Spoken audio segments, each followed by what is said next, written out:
अगर मैं एनसीपी की बात करूं तो एनसीपी पर भी करीब करीब 70,000 करोड़ रुपए के घोटालों का आरोप है।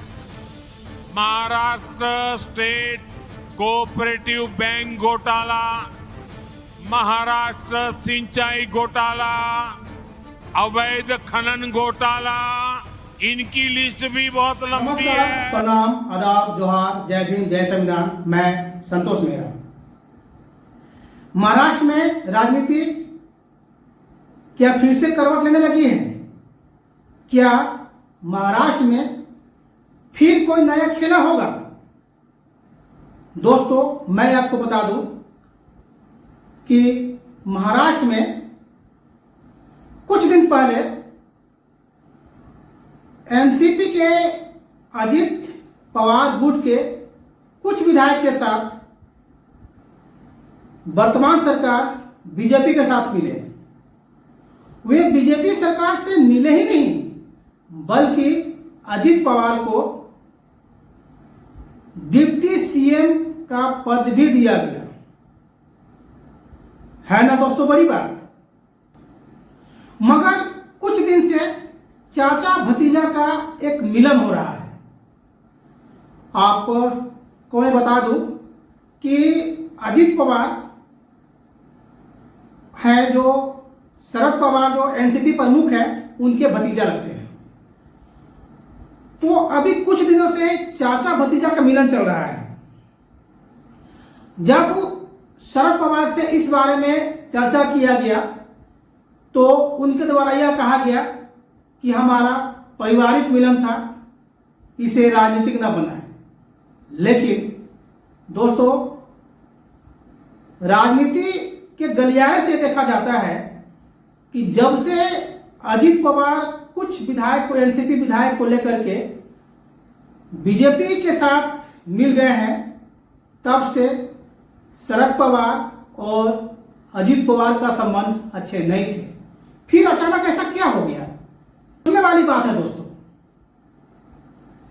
शरद पवार को महाराष्ट्र में एक अच्छी पकड़ है, या हम यूं कहें कि शरद पवार को महाराष्ट्र का चाणक्य बोला जाता है। कहीं प्रधानमंत्री जी को अंदेशा तो नहीं है कि 2024 लोकसभा चुनाव आसान नहीं है, इसीलिए इस बार उत्तर प्रदेश के रास्ते से दिल्ली नहीं पहुंचा जा सकता है। इस बार महाराष्ट्र के रास्ते से दिल्ली पहुंचा जाएगा। दोस्तों, मैं आपको बता दूं कि उत्तर प्रदेश के बाद महाराष्ट्र दूसरा सबसे बड़ा लोकसभा क्षेत्र है। यही वजह है कि प्रधानमंत्री जी कुछ दिन पहले एनसीपी के अजित पवार पर 70,000 करोड़ रुपया घोटाला का आरोप लगा रहे थे। दोस्तों, 70,000 करोड़ रुपया का एनसीपी के अजित पवार पर घोटाले का आरोप लगा रहे थे। लेकिन कुछ दिन के बाद अजित पवार एनसीपी तोड़कर बीजेपी में शामिल हो जाते हैं एवं अजित पवार को मंत्री बना दिया जाता है। अब देखना यह है कि अजित पवार शरद पवार को मनाते हैं या शरद पवार अजित पवार को मनाते हैं। एक बड़ा दिलचस्प कहानी है दोस्तों। 2019 में महाराष्ट्र में विधानसभा चुनाव हुआ था, जिसमें बीजेपी को 105, शिवसेना का 56, एनसीपी के 54, कांग्रेस के 44, एआईएमआईएम को 2 और मनसे को 1 सीट मिला था, बाकी अन्य को मिला था। कुल 288 विधानसभा सीट वाला महाराष्ट्र चुनाव में बीजेपी सबसे बड़ी पार्टी बनकर उभरी, क्योंकि उसे 105 विधायक आए थे। लेकिन सरकार बनाने का दावा ठोकने के लिए 145 विधायक का समर्थन चाहिए था। इसीलिए देवेंद्र फडणवीस और अजित पवार ने मिलकर 23 नवंबर 2019 को रातों रात सरकार बना लिया। बड़ा खेल है दिलचस्प महाराष्ट्र का। देवेंद्र फडणवीस और एनसीपी के अजित पवार मिलकर रातों रात 23 नवंबर 2019 को सरकार बना ली है। हालांकि यह सरकार ज्यादा दिन तक टिक नहीं पाया और 26 नवंबर 2019 को देवेंद्र फडणवीस को इस्तीफा देना पड़ा। उसके बाद महाविकास अघाड़ी का गठन हुआ, जिसमें शिवसेना, एनसीपी, कांग्रेस का गठबंधन का निर्माण हुआ और 28 नवंबर 2019 को महाविकास अघाड़ी के द्वारा शिवसेना प्रमुख उद्धव ठाकरे के नेतृत्व में सरकार बनाया गया। दोस्तों, फिर इस सरकार में खेला हो गया। आपको महाराष्ट्र के राजनीति बड़ा दिलचस्प है। खेल यह हुआ कि शिवसेना में दो भाग हो गया। एक शिवसेना हो गया उद्धव ठाकरे और दूसरा हो गया शिंदे। वे शिंदे जो अपने आप को शिवसेना के मुख्य नेता बनाते हैं, वे शिंदे जो अपने आप को शिवसेना के उत्तराधिकारी मानते हैं, तो वे शिवसेना को तोड़कर बीजेपी के साथ मिल जाते हैं और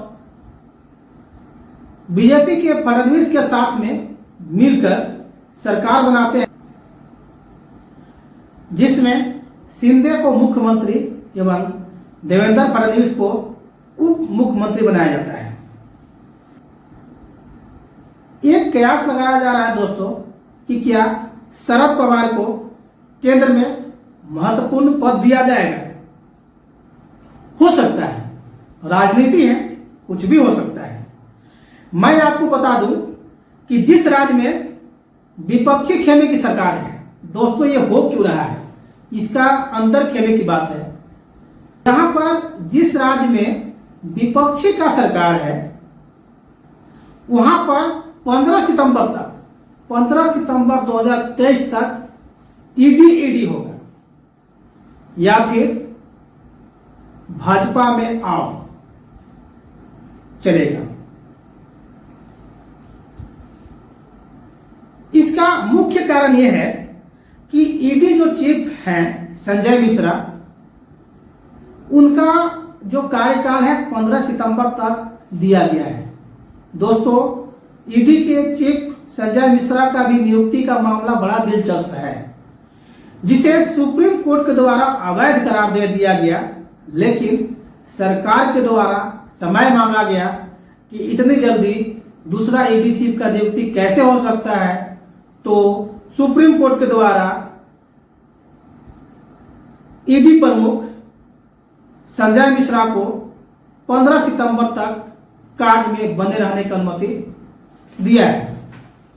दोस्तों, 2024 में लोकसभा चुनाव होना है और 2023 में बड़े बड़े राज्य में विधानसभा चुनाव होने हैं। तो अभी सभी को डराया जाएगा, या तो एनडीए में शामिल हो जाओ या तो फिर ईडी तुम्हारे घर पहुंचेगी। अभी फिलहाल संसद भवन में बीजेपी के एक मंत्री का बयान भी आया था कि चुप रहो, नहीं तो तुम्हारे घर ईडी पहुंच जाएगा। अगर आपको यह वीडियो पसंद आए तो इसे आप लाइक, शेयर एवं सब्सक्राइब करें ताकि मेरा मनोबल बढ़े। नमस्कार, मैं संतोष मेहरा।